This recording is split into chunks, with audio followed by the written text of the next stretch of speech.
Hello, আসসালামু আলাইকুম। যারা বাংলাদেশে বাঙালি আছেন, যারা জন্মভূমি বাংলাদেশ, যারা বলতে চান আমার সোনার বাংলা, আমরা যুদ্ধ করেছি আমার বাংলাদেশকে সচল করার জন্য, সতেজ করার জন্য, তাদের সবার দৃষ্টি আকর্ষণ করতেছি। আমি মোহাম্মদ অলিউল্লাহ। জুম্মা নামাজ পড়ে আসলাম, ইনশাল্লাহ আপনাদের সবার জন্য দোয়া করেছি, আপনারা আমার জন্য দোয়া করবেন। এবং আমি যদি কোনো ভুল বলে থাকি আপনারা আমাকে মাফ করবেন, এবং আমি যদি সঠিক করে কথা বলে থাকি তাহলে আপনারা সবাই আমার সঙ্গ দেবেন। আমি যেগুলো কথা বলেছি এগুলো কথা আপনারা অবশ্যই রিসার্চ করবেন। আমি বলতেছি না এইসব কথা সব সত্যি সব মিথ্যে, আপনারা রিসার্চ করেন, আপনাদের রাইট আছে রিসার্চ করার জন্য। এবং আপনারা আওয়ামী লীগের পাশ হয়ে রিসার্চ করেন না, আপনাদের মেন আওয়ামী লীগ নিয়ে আপনারা রিসার্চ করবেন, আপনাদের নিজের জ্ঞান দিয়ে, ইন্টারনেট দিয়ে, এবং হিস্টোরি কি আগে ঘটে গেছে সব কিছু দিয়ে, মানুষের মুখের কথাই না, আমার মুখের কথা আপনারা বিশ্বাস করবেন না। হিস্টোরি, আমি মুসলমানের উপর বিশ্বাসী, আমি ইসলাম ধর্ম পালন করি, আমি মুসলিম, এবং আমি আল্লাহর উপর বিশ্বাসী। এবং বাংলাদেশে কোনো দল নাই, আমি বিশ্বাস করি না আওয়ামী লীগ, বিএনপি, জামাত, শিবির কোনো দলকে আমি বিশ্বাস করি না। আমি বিশ্বাস করি বাংলাদেশে দুইটা দল হবে, এক মুসলমান এক হিন্দু। এই দল কারা বানাইছে? বাংলাদেশের ভিতরে এরকম, পৃথিবীতে অন্য কোনো রাষ্ট্রে এরকম দল নাই। বাংলাদেশের ভিতরে কারা বানাইছে? বাংলাদেশের ভিতর বানাইছে Indian American CIA. Because America ওই পাশে নিয়েছে, এখন এই পাশে নেবে, ওই পাশে থেকে এই পাশে কন্ট্রোল করতে পারতেছে না। ইন্ডিয়া নেবে, ইন্ডিয়ার তার আরম্ভবে ওদের রাজত্ব, বাংলাদেশ, পাকিস্তান, রাশিয়া, বাংলাদেশ আর পাকিস্তান যদি নিতে পারে তারপর রাশিয়ার দিকে হামলা করবে, তারপর চায়না। এটা হবে না, এটা আমেরিকার চয়েস পূরণ হবে না, কোনো দিনই হবে না।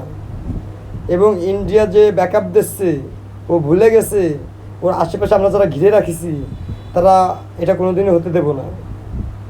আমি বলি আমি মৃত্যুকে ভয় পাই না। আপনারা বাঙালি লোক, আপনারা মৃত্যুরে ভয় পেতে পারেন, আপনারা মৃত্যুরে ভয় পেলে পরে আপনার প্রকৃত মুসলমান হতে পারেন নাই, প্রকৃত মুসলমান হতে পারেন না। প্রকৃত মুসলমান কেউকে ভয় পায় না, মৃত্যুকে ভয় পায় না। মৃত্যুকে যদি ভয় পেত সাহাবীরা, তাহলে সাহাবীরা কেউ যুদ্ধে চলে যেত না, না খেয়ে তারা যুদ্ধ করছে, না খেয়েও তো তারা মারা যেতে পারত, তাহলে না খেয়ে তারা যুদ্ধ করছে। আর আপনারা বাঙালি লোক আজকে অল্প কিছু টাকার জন্যে নিজের ভাইরে, রক্তের ভাইরে দলাদলি করার জন্য কোপায় মেরে ফেলেন।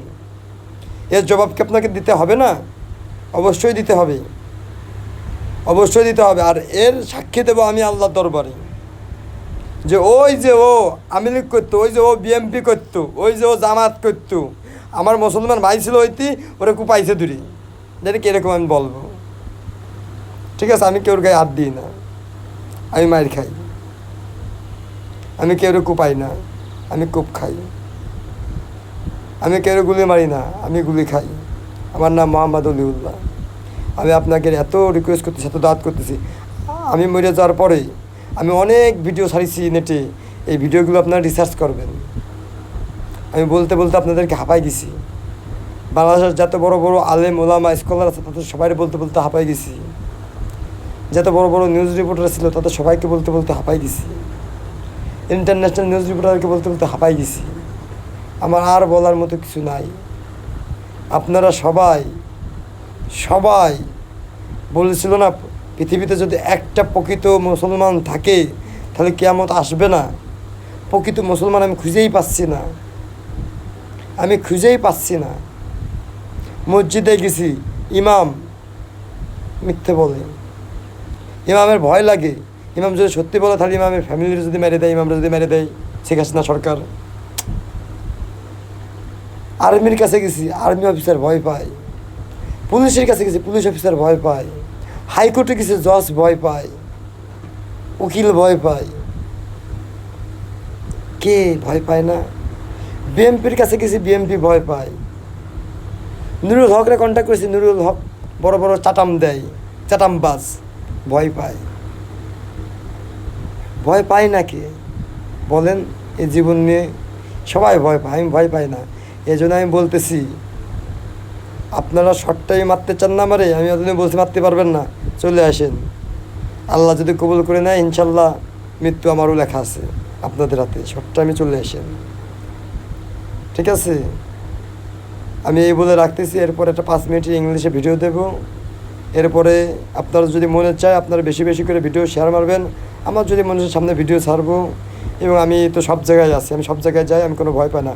ইনশাল্লাহ আপনাদের সবার কাছে যদি আমি কোনো অপরাধ করে থাকি তাহলে মাফ করে দেবেন। এবং আমার পৃথিবীতেও আমার সাজা হবে, আমি যদি ভুল করে থাকি আখিরাতেও সাজা হবে, এটা আমি মেনে নিছি। আপনারাও মেনে নিয়েন। পৃথিবীতে ঘুষ দিয়ে বেঁচে আসতে পারেন, আখিরাতে কিন্তু ঘুষ চলবে না। ওই যে মাগুরা সাকিবুল হাসান আছে না, সাকিবুল হাসানের বলবেন ওর তো অনেক টাকা হয়েছে, এরকম আরও 4 ডবল টাকা বানাতে আল্লাহরে ঘুষ দিতে হবে না কিয়ামতের ময়দানে। ওর ঘুষির শেষ হবেন না। কি জন্য যে কাসিনো ওপেন করেছে বাংলাদেশে, এই কাসিনোর হিসেবে আল্লাহ কইছে সাক্ষী আমার দ্বারা রেখে নিবি যে সাকিবুল হাসান এত বড় আল্লাহ একটা খেলোয়াড় বানাইলো, ও সাইডে ওর কৃষির টাকার এত লোভ হইলো, ও বাংলাদেশের জুয়ো চালু করলো কাসিনো মোবাইলের মাধ্যমে। কেউ দিতে মন যায় সাকিবুল হাসানের মুখের মধ্যে রাখতেছি। আপনার যদি পান আমার জন্য দোয়া করবেন ইনশাল্লাহ। আর আমাকে যাদের মারতে ইচ্ছা হয় তারা আমাকে ফোন করবেন, দয়া করে পাবলিক প্লেসে মানুষদেরকে দুর্ভোগ আনবেন না, আমাকে ফোন করবেন, আমি আপনার কাছে চলে যাবো ইনশাল্লাহ, আশা রাখা যায়। আল্লাহ হাফেজ।